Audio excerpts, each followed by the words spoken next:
Persoalan sampah tidak pernah selesai. Ketika tadi ada satu model pengolahan, saya pikir juga nggak ketemu solusi. Itu pendapat saya ya, nggak tahu yang lain. Oleh karena itu, saya secara pribadi melakukan suatu action di mana pola yang saya lakukan, walaupun sebenarnya pola yang dilakukan itu udah umum ya, sarannya adalah memilah. Nah, bagaimana cara memilah? Ini dengan ala saya, dengan cara saya, bagaimana memilah. Lah, ini adalah warung makan, dimana kita tahu bahwa dengan warung makan ini sampahnya pasti banyak, lebih banyak dibandingkan rumah tangga. Karena ke depan saya akan memberi pengetahuan kepada masyarakat bagaimana mengolah rumah tangga. Nah, saya membuat contoh dulu bagaimana mengolah sampah di warung makan ini. Nah, nanti akan saya sampaikan mulai dari pemilahan, kemudian fermentasi, hingga endingnya sebenarnya adalah menjadi pupuk itu sampah dapur itu menjadi pupuk endingnya. Cuman kan memang pemilahan itu ada satu yang bisa dimanfaatkan menjadi pupuk, ada juga yang tidak bisa dimanfaatkan. Yang tidak bisa dimanfaatkan adalah plastik.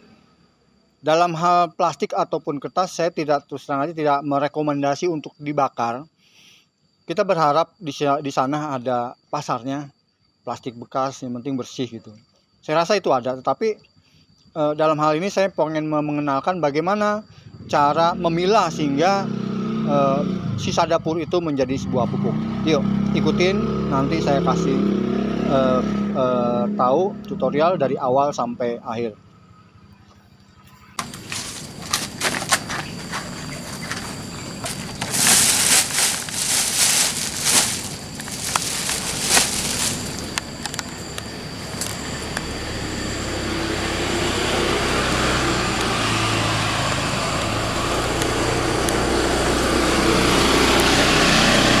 Dan ini adalah buangan sampah kemarin. Sebenarnya harusnya sampah ini dibuang sore hari, biar tiap hari bisa dibuang. Kenapa? Karena lebih dari satu hari ini akan banyak belatung ya, banyak belatung. Tetapi kalaupun telat, paling tidak pagi kita harus sudah kerjakan. Nah, kebetulan hari ini masih pagi, sekitar jam 7. Nah, ini sampahnya masih membaur antara plastik, kertas, dan organik, sisa dapur, sisa sayur-sayuran gitu. Ini kita akan bawa ke sebuah tempat pemilahan dan tempat fermentasi.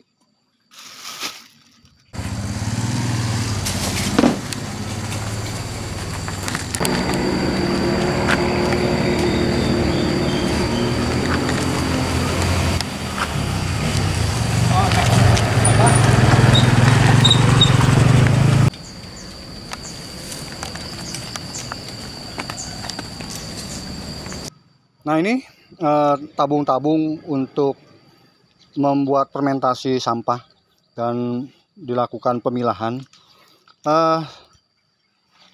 Ini plastik-plastik ini udah dipilah sehingga walaupun kelihatan tidak enak berserakan, ini udah aman terhadap bau ya.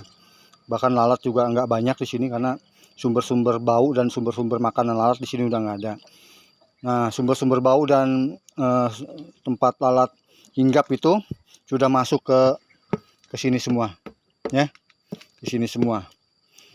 Kita punya 3 karena ketika ini penuh kita pindah ke tempat lain.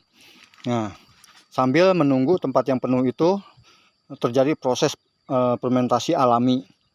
Itu coba kita lihat. Nah, ini salah satu yang barusan penuh ya isinya, dan dia masih berbentuk sayuran, belum berproses menjadi pupuk ya, belum bisa diaplikasi ke tanaman. Kita biarkan saja di sini, kita tutup sehingga tidak ada lalat yang masuk, dan ada belatung pun dia akan mati. Tutup. Nah, ini fungsinya adalah di close up. Nah, ini fungsinya adalah sebagai ventilasi, dimana kalau sampah dapur ini akan memunculkan gas kalau tidak dikasih lubang ini, bahaya meledak. Nah, ini kita memanfaatkan barang bekas. Ini bekas air ya yang sudah tidak dipakai. Ini yang pertama kali kita lakukan pemilahan sampah. Dan ini dulu itu hampir setengah ya. Kemudian karena dia udah melalui sebuah proses fermentasi sehingga menjadi mengecil sedikit ya, dan warnanya hitam, sudah tidak bau sampah. Nah ini untuk beberapa saat kemudian ke depan, mungkin semakin lama semakin bagus, sudah bisa paling tidak 3 bulan sampah ini berproses fermentasi, baru kemudian kita aplikasi ke tanaman ya. Ini udah warnanya udah hitam, udah bagus ya, udah tidak bau. Nah sekarang saya bagaimana mengenalkan cara memilah. Nah ini sampah-sampah ini plastik kita pilah, kita campurkan dengan plastik ya. Itu termasuk kertas juga kita pilah. Nah, ini kita pilah. Dan sekecil apapun dalam plastik itu kita harus teliti, ada enggak barang-barang yang sayuran di dalam ini, kita harus keluarkan. Harus betul-betul bersih walaupun sedikit. Karena itu kalau tidak akan membuat tetap bau itu. Nah itu.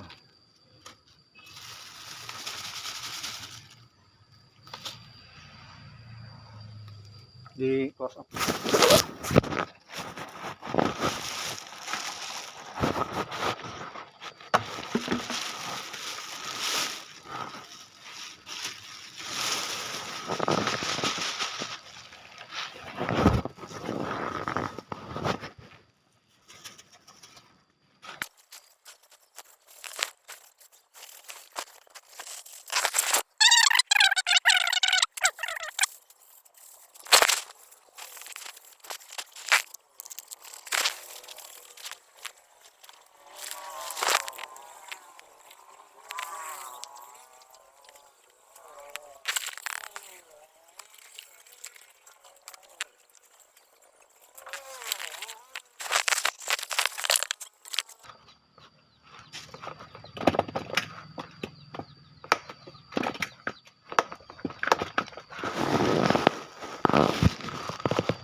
Dari persoalan sampah intinya adalah bagaimana kita bisa memilah, bukan bagaimana kita bisa membuang. Sekarang bagaimana kita mengedukasi masyarakat atau minimal dari kita sendiri, bagaimana sampah itu terolah atau terpilah dari rumah tangga masing-masing. Kalau tadi di lingkungan kita bebas sampah, itu kan solusi juga belum ada solusi. Karena saya yakin di lingkungan yang tidak ada sampah pasti dia buang kemana kan gitu. Nah kemananya di mana kan bingung juga kita. Sehingga kuncinya adalah bagaimana sampah itu kita bisa pilah, selesai di rumah tangga, dan bermanfaat buat pertanian kita, bermanfaat buat ekonomi kita.